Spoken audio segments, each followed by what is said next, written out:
আপনার রাজারহাট গোপালপুর জিতালো, মধ্যমগ্রাম জিতালো, আমাদের জোটকে জিতালো, উত্তরপাড়া জিতালো, দমদম জিতালো, সাথে সাথে আপনার যাদবপুর জিতলো, ক্যানিং পূর্ব জিতলো, ক্যানিং পশ্চিম জিতলো, জয়নগর জিতলো, এমন করে দার্জিলিং থেকে শুরু করে সাগরদিঘি থেকে শুরু করে মালদা, মুর্শিদাবাদ, ঝাড়গ্রাম পর্যন্ত সবাই যদি যাদের উদ্যোগে তাদের বাম এবং আইএসএফ এর জোটের প্রার্থীকে জেতায়, তাহলে তো এমনি 148-এর ম্যাজিক ফিগার পার হয়ে গেলাম। অত ভেবে লাভ কি হবে? একটা ভুল কথা ছড়ানো হচ্ছে, যদি ত্রিশঙ্কু হয়ে যায়, ত্রিশঙ্কু হয়ে যায় নাকি কি বলে আপনার বামেরা নাকি কি বলেছে তৃণমূলকে জয়েন করবে, এইসব কথা বলেছে। আচ্ছা, চোরেদেরকে কোনোদিন সাপোর্ট দেওয়া যাবে? এই যে চুরি করে আর যে চুরিকে সাপোর্ট করে তার কি হয়? একটা প্রকাশ্য আরএসএস, একটা গোপনে আরএসএস, দুটি আরএসএস। আর আমাদের লড়াই সংগ্রাম আরএসএস এর বিরুদ্ধে গণতান্ত্রিক প্রক্রিয়াতে। সুতরাং যারা এই বলে বিভ্রান্ত করছে তাদের কথা বিভ্রান্তিত হবেন না আপনারা।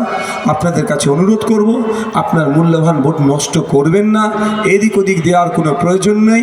আগামী 29শে এপ্রিল ইভিএম মেশিনের 2 নম্বর বোতাম টিপে কাস্তে হাতুড়ি তারা চিহ্নে আমাদের অভিদা, এই রাজারহাট নিউ টাউন তৈরির কারিগর, আমাদের অভিদার বাবাকে আপনারা সবাই জানেন, আমাদের গৌতম বাবু সবার শ্রদ্ধেয় সম্মানীয় মানুষ, তাকে বিপুল ভোটে জয়যুক্ত করবেন এই আশা আমরা করছি। আশা রাখতে পারি তো নাকি? আপনাদেরকে আরেকটা দায়িত্ব দেব, নিতে পারবেন? কারা দায়িত্ব নিতে পারবেন? হাত তুলুন তো।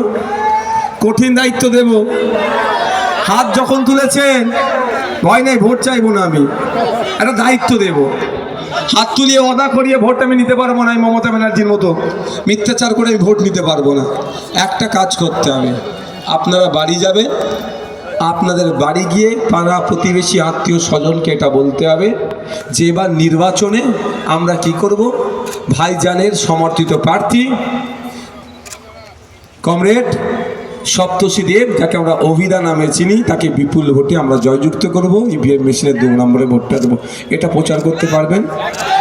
প্রচার করতে পারবেন?